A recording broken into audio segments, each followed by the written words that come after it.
Hey, Pastor Josh here. We're reading Genesis chapter 12, verses 17 through 20. Abram and Sarai are in Egypt.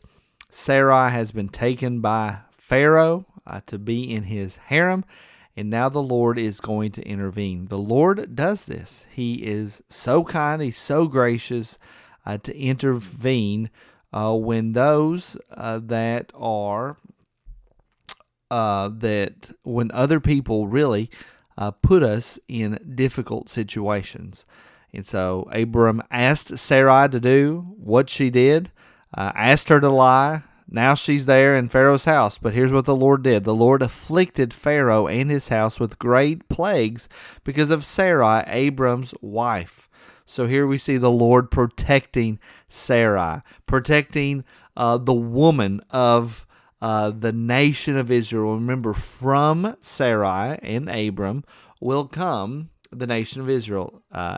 They will give birth to Isaac later on. Isaac will give birth to Jacob. Jacob will then give birth to the 12 tribes of Israel. And so God is here protecting her, taking care of her, afflicting Pharaoh with great plagues. And I tell you, this whole situation here is reminiscent of what? The Israelites coming out of Egypt. It's almost like we're playing the same movie again. Or this is a precursor. It's foreshadowing. This happened before the Israelites were in Egypt. But the Israelites would see Pharaoh and the Egyptian undergo multiple plagues and attacks from the Lord. And this is what's happening to Pharaoh when Sarai and Abram is there. Now we know when the Israelites are there, it was all on Pharaoh. But in this situation, it's not Pharaoh's fault at all. In fact, it's Abram's fault. Perhaps, and even with the words that Pharaoh says, perhaps if Abram would have talked the way that he if he would have told the truth, that Pharaoh wouldn't have done anything to him at all. So let's continue our reading. Verse 18, so Pharaoh called Abram and said, "What is this you have done to me?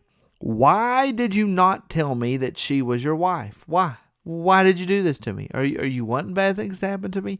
Why did you say she is my sister so that I took her for my wife?" A sin to confess, lying, being deceptive, not being fully honest. Now, you're probably not one to just say bold face, straight up lies.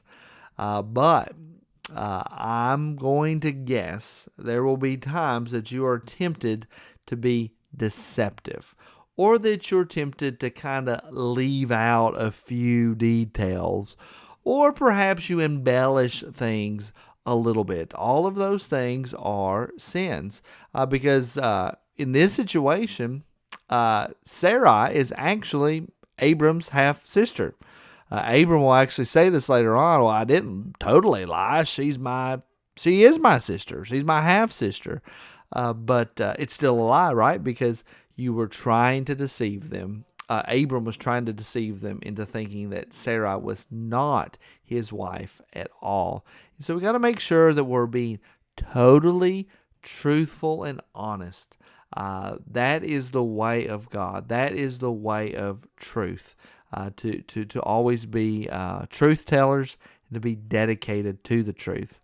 Now then, here is your wife. Take her and go. And Pharaoh gave orders concerning him, and they sent him away with his wife and all that he had. So Sarai and Abram were actually coming out ahead in this situation. And again, this is a reminiscent, or this is a precursor, foreshadowing of what the Israelites will do when they come out of Egypt. When the Israelites leave Egypt after the 10 plagues, they are said to have plundered the Egyptians because the Egyptians give them tons of gifts and tons of gold just to say, just here it is, just get out of here. We can't handle all of these plagues. And that's the same thing that's happening to Abraham in this situation. Pray this has been a blessing to you, and I will see you in the next video.